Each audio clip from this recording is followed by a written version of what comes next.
a Santiago Cafiero, diputado nacional, que después vamos a hablar por el tema. Él está impulsando, y ayer hubo una reunión importante con el Frente de Izquierda, una comisión investigadora por el tema Ley Bases y el tema Cuader. ¿Qué tal, Santiago? Buen día.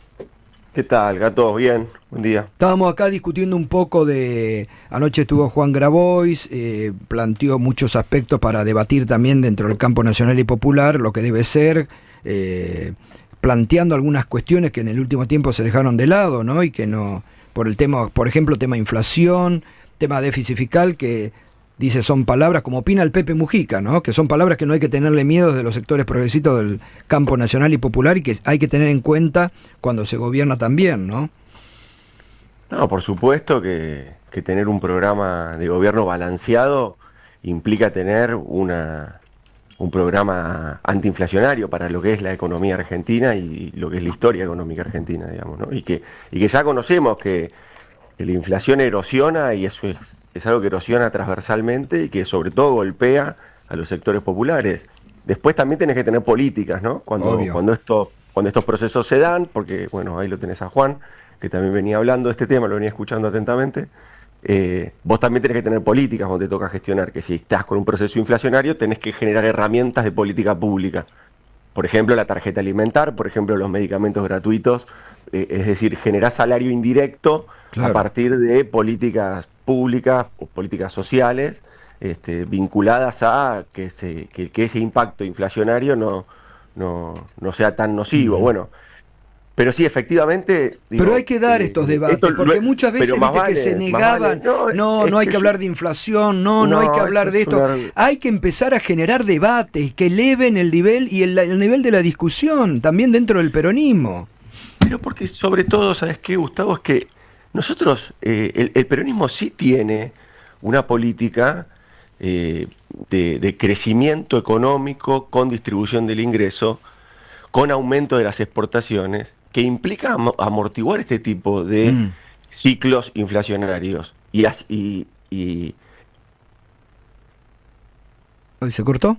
Que a la larga también baja la inflación. Y no baja la inflación con recesión como lo está haciendo este gobierno, o con destrucción de empleo como lo está haciendo este gobierno. Y ahora estamos viendo cómo, es cierto, la inflación baja, ahora baja con un costo social enorme. Entonces estamos muy preocupados, es cierto, tenemos que hablar del déficit fiscal, pero no, sobre todo el peronismo también nunca debe abandonar el déficit social. Nosotros también tenemos que hablar del déficit social permanentemente. Y una cosa a veces no va atada con la otra.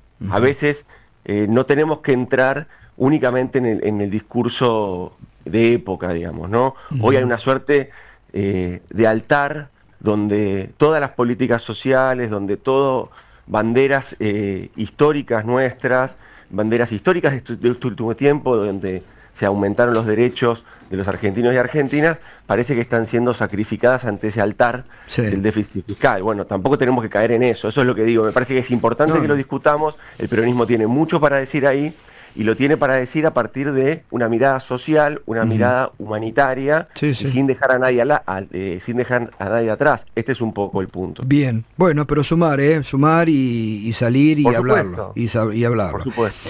Santiago, bueno, a ver, tema Cuader, lo nuevo que se ha conocido, que revelamos acá en el programa, ¿no? A través del empresario inmobiliario de la secretaria que quiso ir a comprar en forma insólita 5 departamentos y dejar de seña $210.000 llamativamente, ¿no?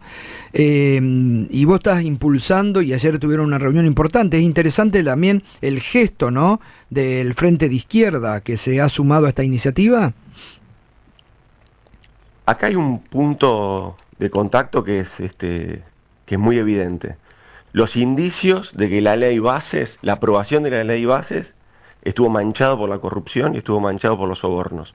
Hay muchos indicios de que hubo dádivas, de que hubo sobornos, de que hubo intercambios de embajadas, de puestos, para torcer la votación de senadores y de diputados nacionales.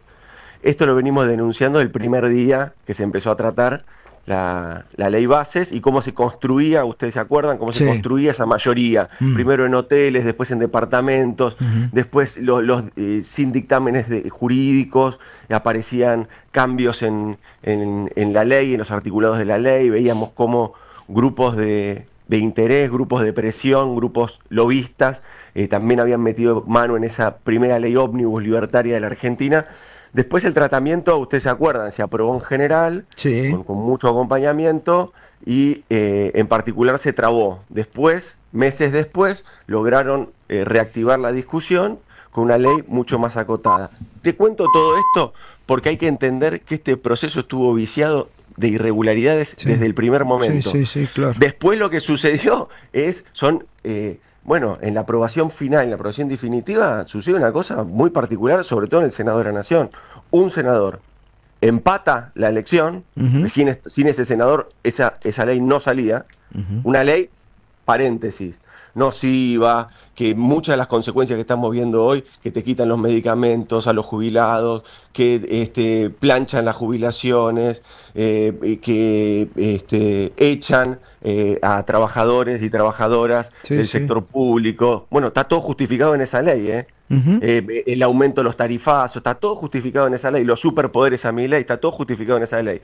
Cierro el paréntesis de lo nocivo que es la ley Bases en Argentina. Ese senador le da el empate. Quien desempate es la vicepresidenta de la Nación.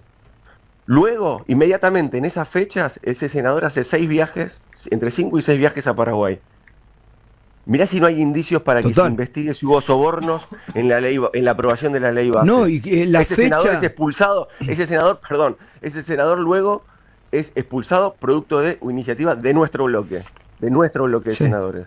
Sí. Bueno, entonces, si no hay indicios para investigar. No, y los la sobornos, fecha, el 12 de junio se aprueba, lo que revelamos aquí el día lunes, el 12 de junio se aprueba la ley base y 6 días después, van a querer comprar los 5 departamentos en Asunción del Paraguay y dejar de seña $210.000 ahí, en efectivo. Bueno, eso también suma. Por eso digo. Y después lo segundo, ¿qué es esto? No acotemos únicamente esto a Cuadra, porque si no, lo que está tratando de hacer el gobierno y los medios de comunicación que lo acompañan y que le generan esa narrativa victoriosa, etcétera, permanentemente, porque están haciendo negocios a costa de la calidad de vida de los argentinos y argentinas. Bueno, no caigamos solamente en eso. ¿Por qué? Porque acá hay que saber quién pagó, obvio, si hubo sobornos, quién pagó. O sea, no acotemos solo a Cuadra esto. No, está clarísimo. Con esto obviamente no estoy haciendo la defensa de él. Lo que quiero decir es, está claro. lo sistémico. Obvio. ¿Quién pagó los sobornos? ¿Quién pagó? Obvio. Y si se comprueba esto, entonces esa ley debe ser anulada. Y ahí es donde nosotros estamos trabajando con el Frente de Izquierda, que ellos también plantean una posición similar. Bien, bueno, y hay que profundizar, y la política también, más allá de lo que haga, porque ya hay denuncias por estos sobornos y por todos estos hechos, la política. Escuché ayer a la doctora Carreras.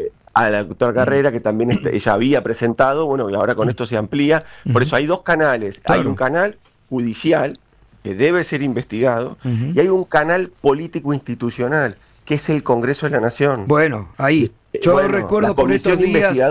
Bueno, yo recuerdo por estos días, Santiago, cuando Antonio, haciéndose con esa característica que tenía de viejo zorro de la política, el ingenuo, empezó a recorrer despacho y de mentira sacó verdad el tema de los sobornos para la ley de flexibilización laboral, después llamada ley Banelco, ¿no?